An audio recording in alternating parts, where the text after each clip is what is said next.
I'm told that's how Swami Kriyananda greeted us on this day. January 5th is the day when Yogananda incarnated on this planet. And we celebrated not because we were born on that day, because he came as a reflection of our own higher self. And in a sense, it is our reawakening or being born again to that higher self. So that's what we'll be celebrating today. The morning will be like any other Sunday, just with a few minor changes. You will follow along as we go. We will now start by hearing Yogananda's voice on the speakers, and then followed by the voice of Rajarshi Janakananda. He was Yogananda's foremost disciple when he had his work in Southern California, and then the voice of Swami Kriyananda. I see my age is one. Yeah. In San Francisco, I remember in the Scottish Rite Auditorium before thousands, I worked up to the problem as to what my age was. And the lowest I got was 25. And the highest I got was 700. And so I asked them, do you want to know my age? And they all said, yes, from the whole auditorium. And I said, I never tell my age. And they just screamed almost, roared. And I said, you are asking the age of my house. I have no age. My age is one. Infinite. But you ask a person his age, you don't ask the age of the house. Or is not the age of the person. This is the house that I live in. My age is infinite. So it's wonderful to have one candle. Shall I put it out? If you can, yes. I think I have help. You want us all to help? I think still I have a little strength of breath. Good.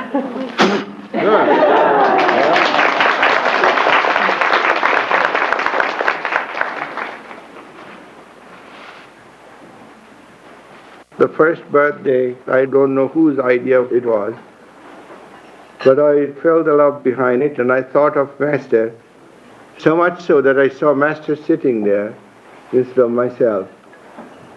He, whose oneness with me, has enabled me to help so many, to bring so many bouquets of souls unto the Almighty Omnipresence. I say, make your hearts a hermitage. So many souls that you see, their hearts are hermitage. And I am very proud of you all who are here and who are together with us here.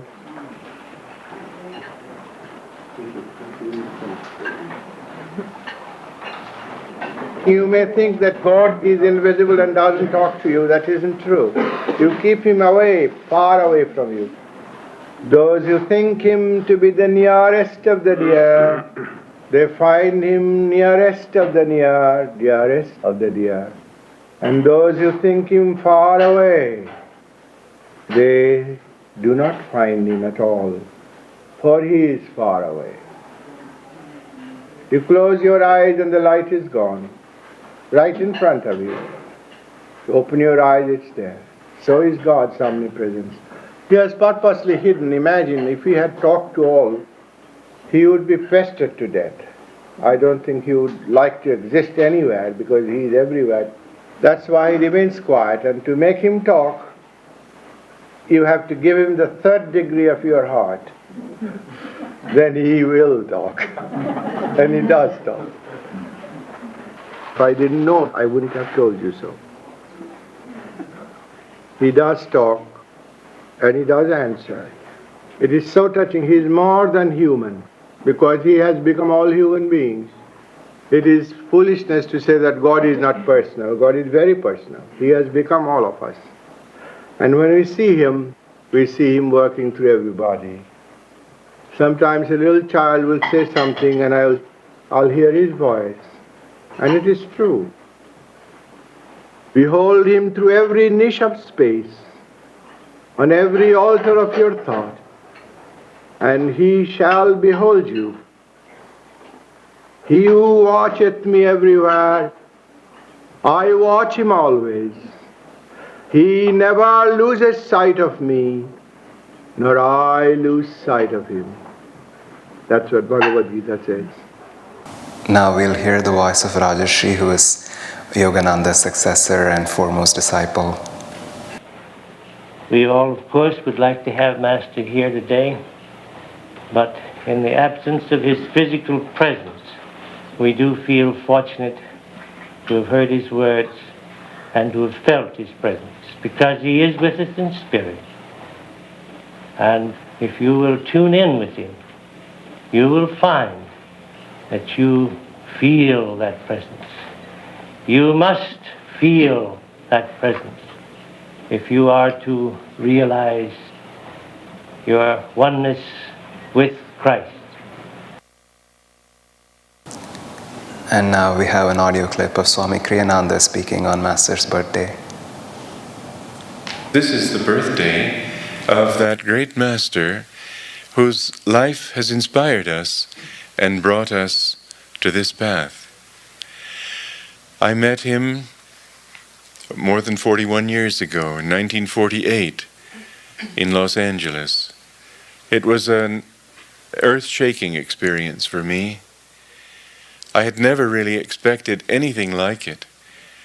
I was not against the idea of guru. I didn't even know such an idea existed. I didn't know anything about yoga. It sounded like a sort of a funny word to me. I wasn't quite sure what it meant, but it didn't seem to have a serious ring to it, sort of like the yolk of an egg or yogurt or...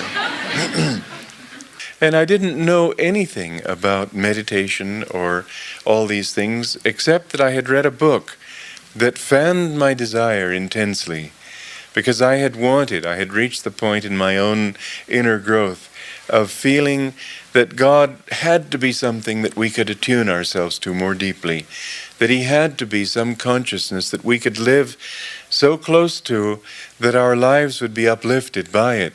And it couldn't be just a belief system. It had to be an experience, or it wasn't worth anything. And so in desperation, I was looking for something that would help me to understand how this was possible. But I didn't know about saints. I knew that certain people had been called saints, but I didn't know what it meant. And so I tried to meditate, and I would sit on my bed and sort of try to stop my body from fidgeting around, and I didn't know how to go at it. And I thought, well, what am I to do? How am I to do it? And then I came upon Autobiography of a Yogi. And when I read that book, the experience, I'm sure, is one that you've all shared. Because in reading that book, I suddenly realized that this thing is real. It's been brought down out of ancient times into modern life. It's been brought down out of some distant culture into what I'm living right now. It's something I can do. And it's something so wonderful that I've always, in my heart, felt that it had to be true. And yet, how?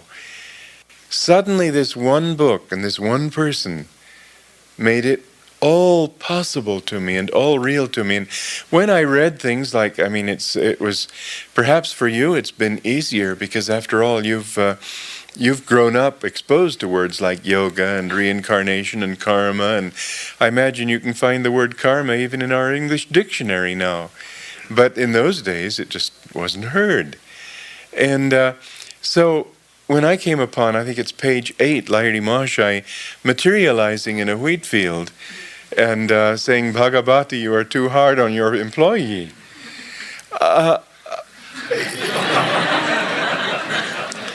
You'd think that I would just say no, but I couldn't.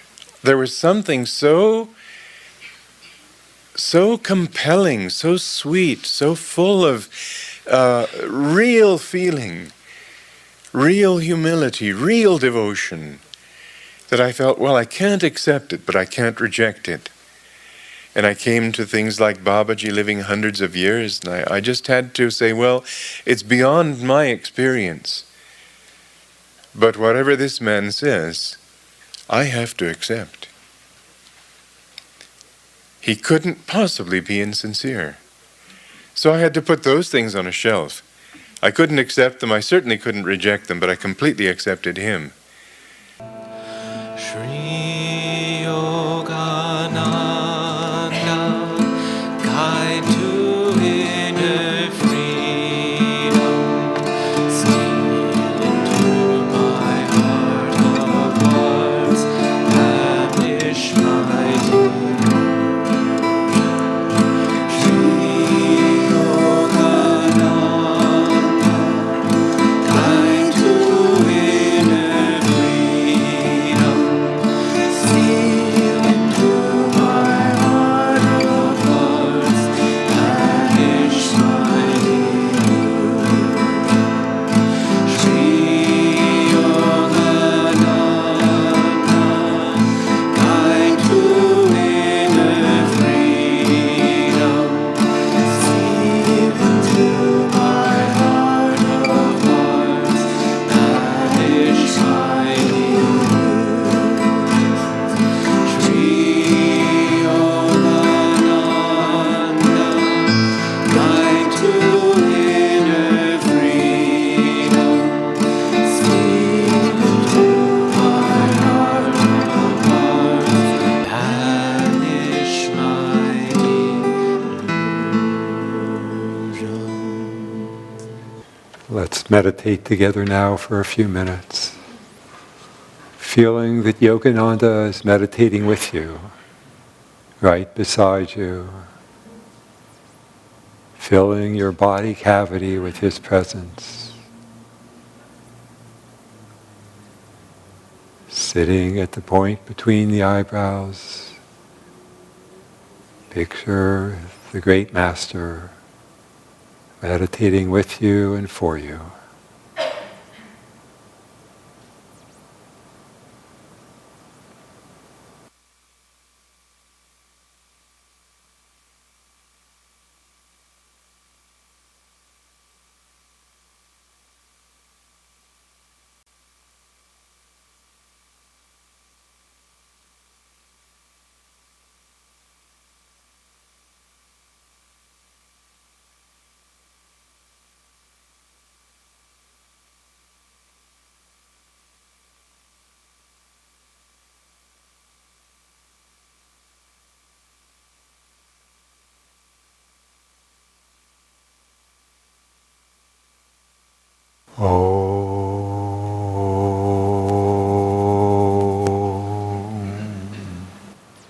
Peace.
No other love like the man.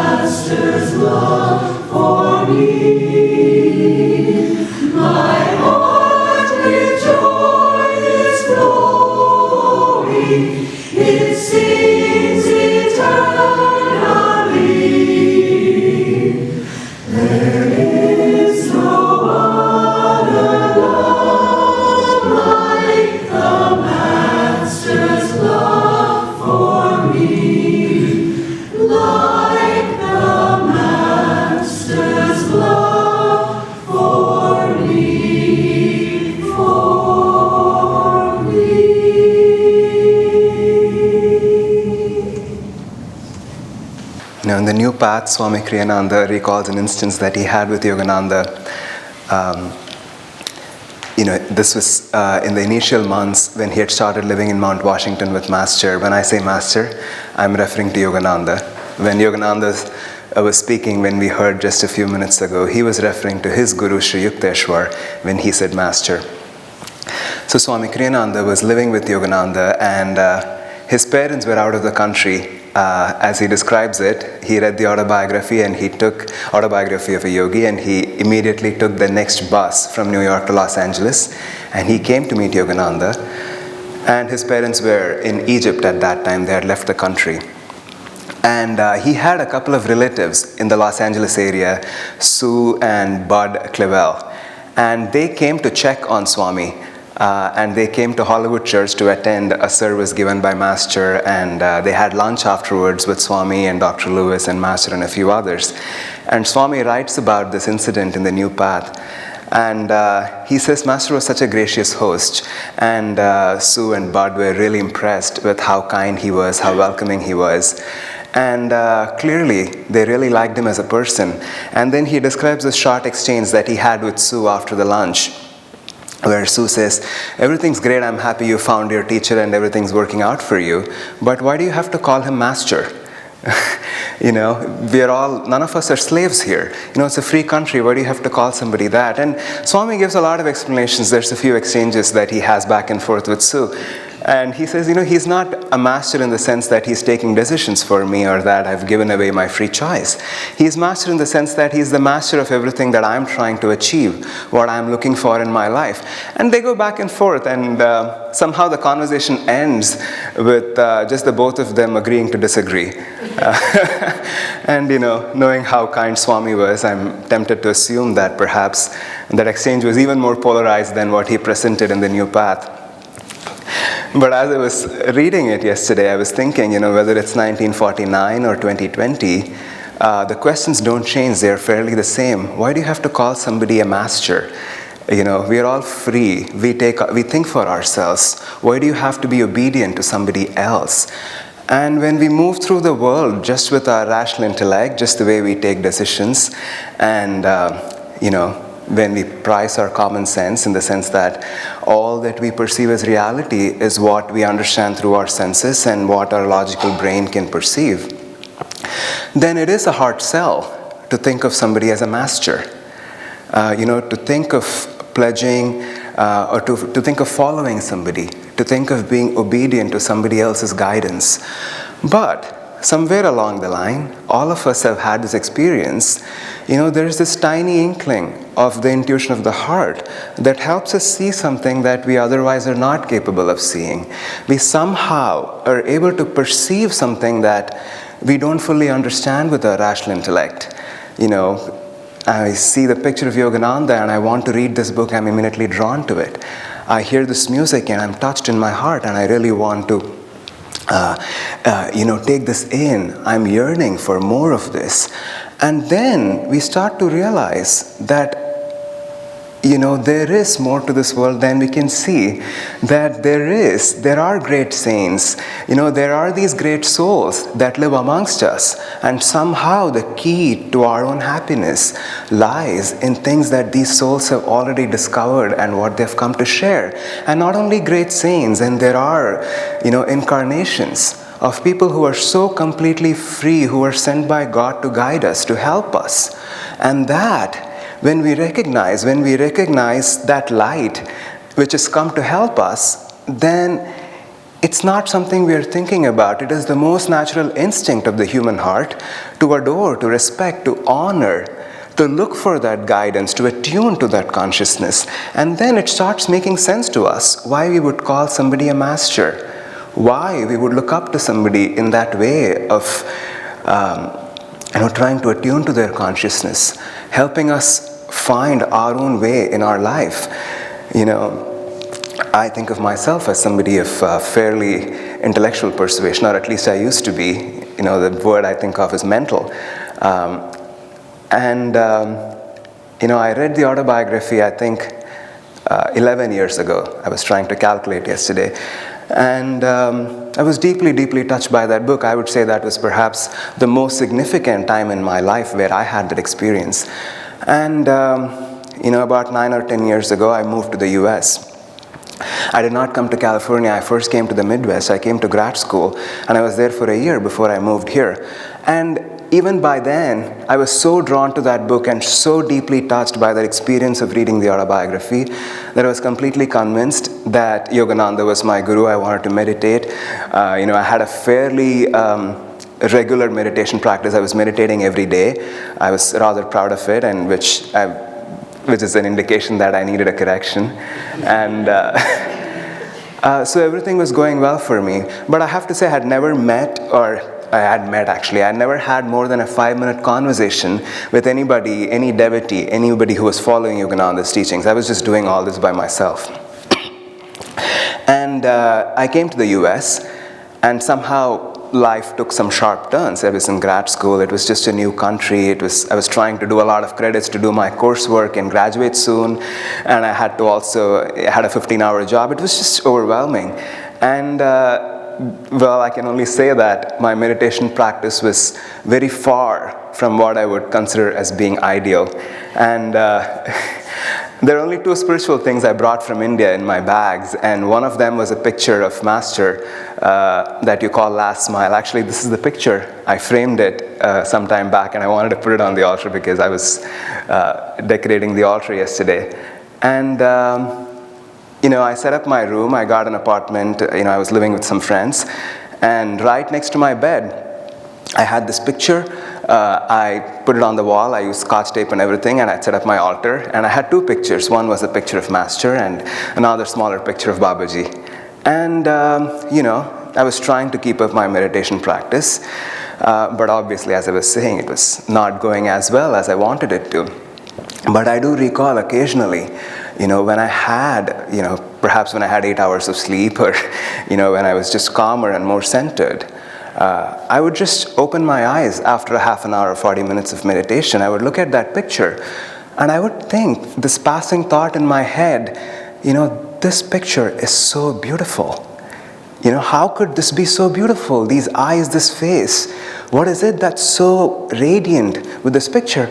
And, it was a passing thought, and I would just go about my business for the rest of the day. And all those other times, when I was struggling, sitting there for 10 minutes with a completely restless and preoccupied mind, God knows what I'm doing here. Am I meditating? Am I not? Hong sa, just trying to make it work. And just opening my eyes and thinking, what am I doing here? Is this even working? Does this work? Is this supposed to work? Why do I have this picture in front of me here? Who's this guy? I just read a book. And then why am I doing what I'm doing? I had no context for any of this, honestly, at that point. I didn't, like I said, I didn't know anybody who was a devotee or a disciple, or I hadn't figured out most things in my life. And, it took a few rounds of this repeating for me to realize, well, nothing's changing with the picture. It's just where it is, and it's just the way it is. Perhaps something is changing in me. Perhaps my consciousness is going up and down, and I see the world differently based on how I'm doing inside. I'm reflecting on the world, my own inner reality. And perhaps there's something wrong with me when I don't see what's right in this picture, because I do remember, I was aware enough to know that anytime I was centered, when I was calm and I was peaceful, when I was in an uplifted state of consciousness, I was seeing the beauty in that picture. And anytime I was not, it was just, a thing in front of me. Then it did not have any of that power that I was perceiving before. It was a wake-up call for me. And, I thank God, even when I was not having a great meditation, I was praying, just what should I do here? Please help me. And then I realized what my prayer should be. It should simply be that I don't want to lose sight of the beauty in this picture. Because as long as I can see that, as long as I can stay in tune with that, I know I'll have a conscious way of choosing that calmness, of that state of consciousness where I'm uplifted. some time ago I was browsing through a book, I just found somewhere. And this was a book written by some very academic person. And this was almost a thesis on various teachers who came to the US and, the work they did and all the different religions in the US and stuff like that. And for some reason, there was a section about master in that book. Because this lady was also talking about various Hindu teachers who started coming to the West in the 20s and the 30s, and just that era of emerging spirituality in this country. And there was just a lot she was saying, which, I was just bored and I was just browsing through it because it didn't make much sense to me. It was very academic, and this person was really not relating to it from any place of personal experience. But there was one sentence in there that really caught my attention. She wrote, because Yogananda was primarily devotional in nature, he did not stress upon the use of Sanskrit language. And, it seems like a very valid thought. I thought to myself, I was aware of both those, facts, that Yogananda was very devotional in nature and he did not stress upon the use of Hindu rituals or images or Sanskrit mantras or things like that. But I had never put them together in that same way, although it makes logical sense. You don't want to presume why somebody like Yogananda, somebody who's self-realized, does anything. But still I could see that there was a validity to what she was saying. But then as I thought about that sentence and I was just sitting with it, I realized there's so much more to this first part of the sentence. Because Yogananda was devotional in nature, so much follows from there. Yes, he did not stress upon the use of Sanskrit language because it didn't matter. He was coming to the US in 1920. He was coming to reawaken a new understanding of Christianity, of the teachings of the Christ. He was coming to bring the sacred techniques of Kriya Yoga. It didn't matter whether people knew Sanskrit language or Sanskrit mantras. But so much else also follows from there. Because Yogananda was primarily devotional in nature, he taught us that our own spirituality is not bound by social or cultural constraints. It does not depend on any of the externals. Excuse me.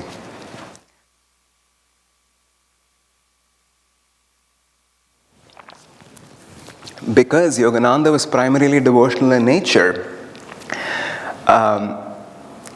we know that my spirituality is not defined by what I call my official religion. It is not defined by where I grew up. It is not defined by what rituals I do, what practices I do. It is not even dependent on the techniques or anything we consider as a practice.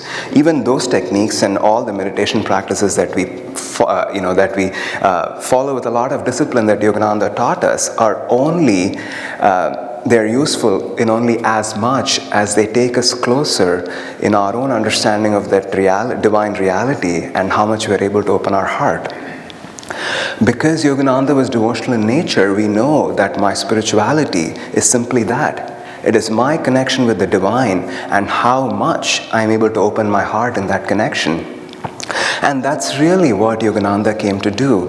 Because there's so much I was paying attention more than before. When Swami was speaking, that recording, I had cut that MP3 piece, but I had not listened to it that well. He says, how can that one book fanned my desire? I just love that word. It fanned my desire. That's really what Yogananda came to do. I remember reading that book for the very first time. I couldn't explain what I was feeling. I was crying profusely. I didn't even know why. And I remember all those patches of time when I went through when I was confused, when I was not sure whether, this is working out. What should I do? Am I a disciple of Yogananda? Should I be practicing Kriya Yoga? I could go back to that place of feeling that vibration, touching that for the very first time through that book, because I know it fanned my desire. It fanned my desire for something deeper, something greater, something that this world is not possible. It just is not capable of giving me. And that's really what he came to do. There's a lot of accomplishments. Swami, in his biography of Yogananda, he describes all the reasons why Yogananda came to this world, to bring about a new interpretation of the scriptures. His interpretation of the Bible and the Bhagavad Gita. He brought about a whole revolution in how we think about these teachings. He came he came for so much more. He came to teach what renunciation was. He came to revive the arts and how we open our hearts to the divine through creative expression. There was a lot that he brought. He came to bring the sacred teachings of Kriya Yoga.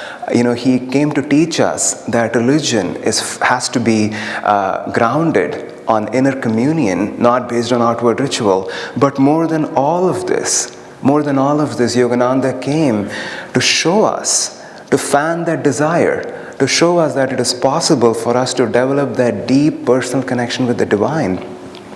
And everything else in this world, all the roles that we play in this life, is after all an illusion. It's a setting so that we can learn our lessons, so that we can ultimately deepen that love for the divine and share that love with everybody around us.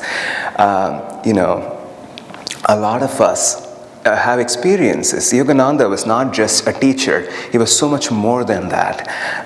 He was not just somebody who was teaching us how to love God, but he was also the perfected example of all that it meant to live in that state of consciousness.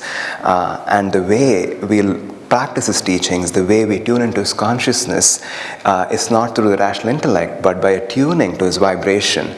All of us, a lot of us, I would say, we have had experiences every so often. I can certainly speak for myself, just things that, I think the best word to describe it is synchronous, where, there's a response to that prayer, there's a calling from the heart, and there's a response from the divine.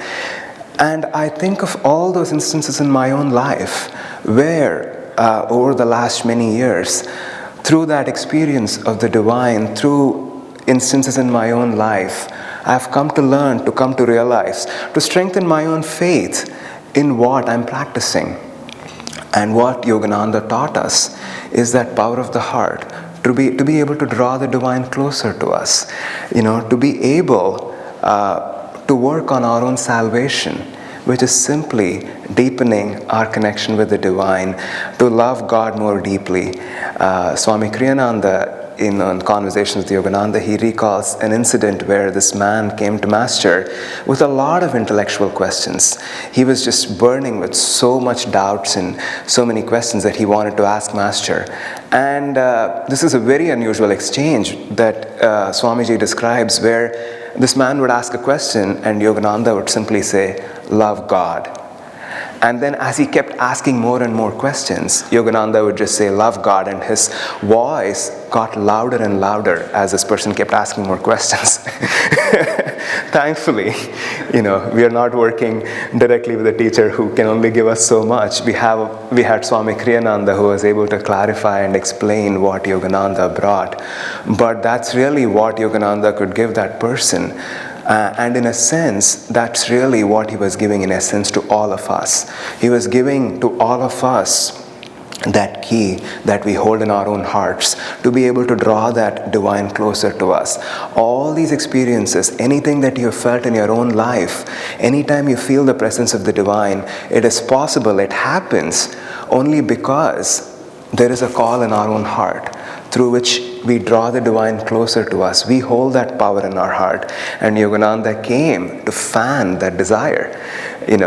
Swami, thinking of what Swami was just saying a few minutes ago, one man, one book, how could I change so much?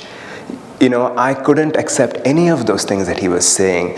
Lahiri Mahashaya materializing in the wheat field, Babaji living for hundreds of years in the Himalayas, and yet I had completely accepted him. And he says, because I could feel such real devotion in those pages.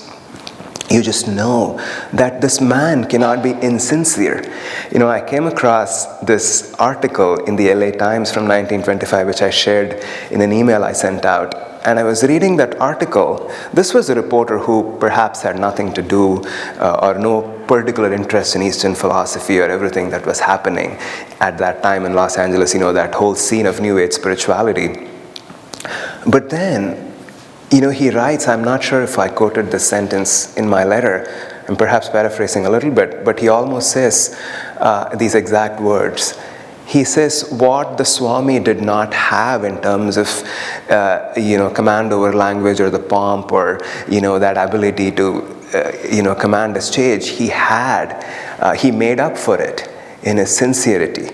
And I thought about it, and that's really what Yogananda, that was the power he himself had.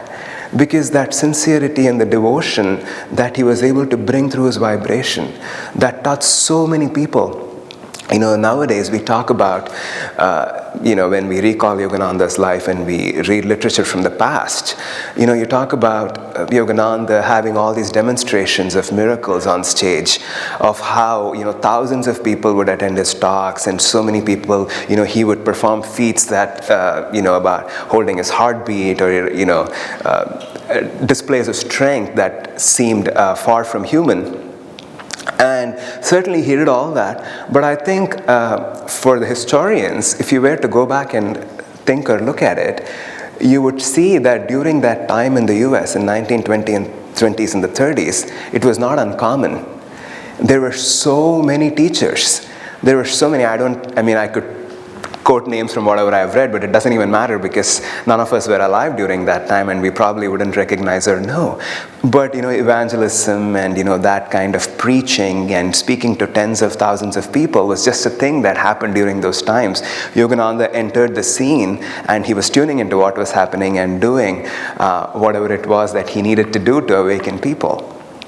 But it was not uncommon during those days. There were so many of these teachers who were commanding their audience, who had tens of thousands of people. I read about, Christian preachers and others who would hold these large meetings during those times.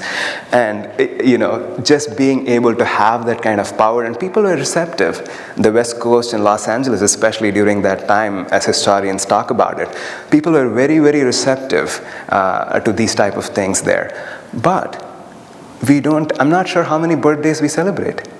Now, 100 years since Yogananda came to the US, how many of those teachers can claim to have touched millions of lives? It's not just about one best-selling book. It's not about the number of copies that Autobiography of a Yogi has sold. You can look around and you can think of how much, even to think about the fact that words like yoga and meditation, all of these teachings, how alien these were, and to think about how much these are part of popular culture now. And Yogananda was the very first of those teachers to take residence in the US. And what he was accomplishing was so much more in terms of vibrations he was planting than whether writing this one book or giving this one talk. It were the seeds that he was planting in the ether that were going to sprout in future. He spoke about, again, I think about all those letters and talks of Master where he talks about India and America and the coming together of the East and the West, and I think about how until 1947, India was not even independent. Yogananda, it was clear that India was going in that direction, so it was not a surprise. But so many things that are so self-evident to us right now, they were not in those days. India was just an extremely poor and undeveloped country that was, being colonized by the English. To say that India is going to be leading this world spiritually, I don't know how people were reading it when Yogananda was speaking. He was obviously an Indian teacher, and all his followers were completely drawn to these teachings, so perhaps they were not surprised. But to make proclamations like that in 1935 and 1940, and even before India was independent, you understand that this man was standing there with a complete vision for what the world was going to see. He was coming as a harbinger of a new age, of an age where he was not only predicting and seeing this unity, but he was the one bringing that unity.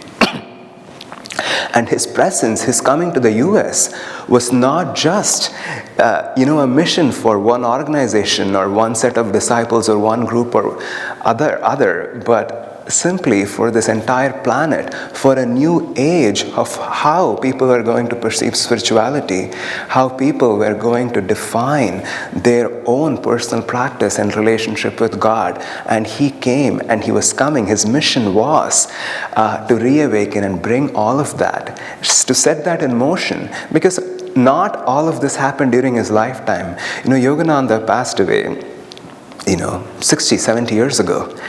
And during his lifetime, so many things that he started never saw fulfillment. Swami Kriyananda in his life himself fulfilled a lot of those prophecies that Yogananda planted the seeds for. But when Yogananda was speaking, when Yogananda was teaching, what he was doing in this country, what he was doing on this planet was so much more than what people were able to see at that time. And I think what we even understand right now, because somebody of that stature, somebody with that kind of power, a perfected example of that complete infinite consciousness, does not descend with a small purpose. And that's really what Yogananda came for. But, we cannot forget that it doesn't matter how cosmic or planetary his purpose is. Ultimately, all that it came down to is that one sentence that Swami said. He came to fan the desire of our own human heart. And that's really what has brought all of us together. So let's honor and attune to that infinite consciousness on this wonderful day. We'll have an offering ceremony at the end of service where we'll invite all of you to the altar to place rose petals on the pictures of Yogananda. And not just today, but every day of our lives, the more we can tune in, the more we can see the beauty in that picture, the more we ourselves are drawn to that consciousness and, find ultimate fulfillment. God bless you.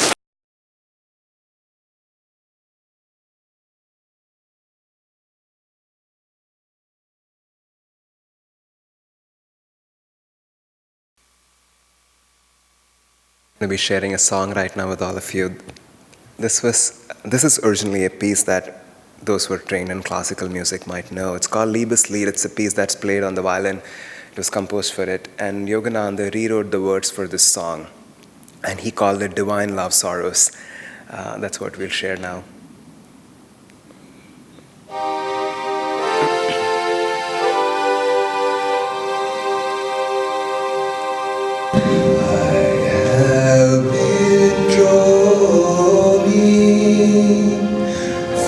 Forsaken by thee, who has seen me groping, hardly ever answering. I shall be roaming,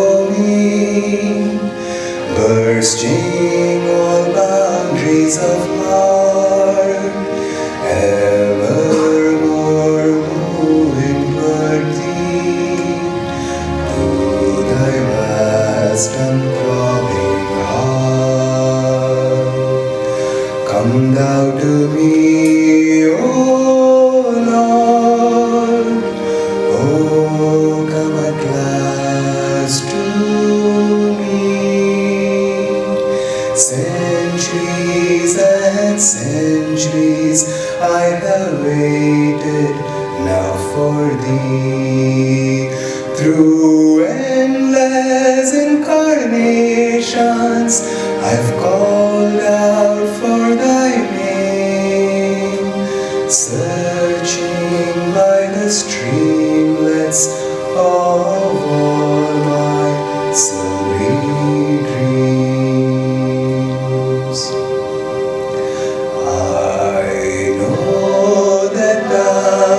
Come at last to steal the flowers of my heart in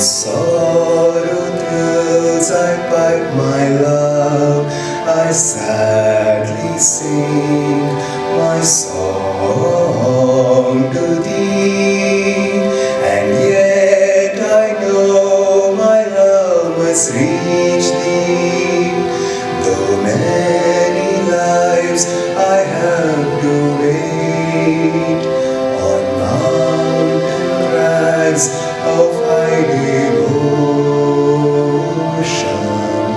I sadly sing my song, my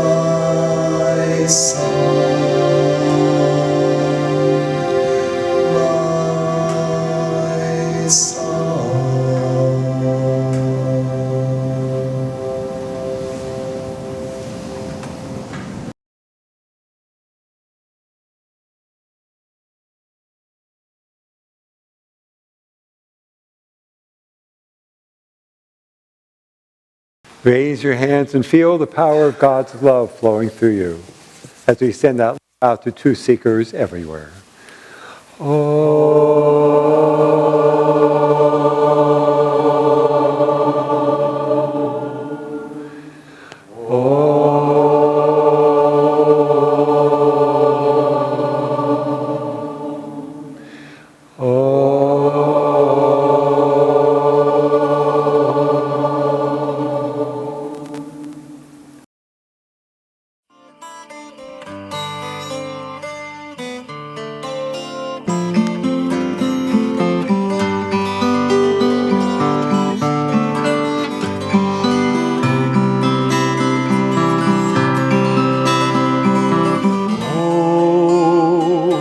Master, may thy joy fill our days. Oh, Master, may thy wisdom guide our ways. The time has come for us to see that there's but one reality upon the earth and high above, the truth that all was made from love. A love that calls to us to fly above the hills, above the sky, above the storms, above the pain, a land where peace and laughter reign. Oh, Master, may thy joy fill our days. Oh, Master, may thy wisdom guide our ways. Guide all our hopes and all our dreams, past every glow that only seems, into the light, the inner sun, into the truth that we're all one. Help us to find in every hour, in every thought, in every flower, the joy that spans eternity, the truth that makes us ever free. Oh, Master, may thy joy fill our days. Oh, Master, may thy wisdom guide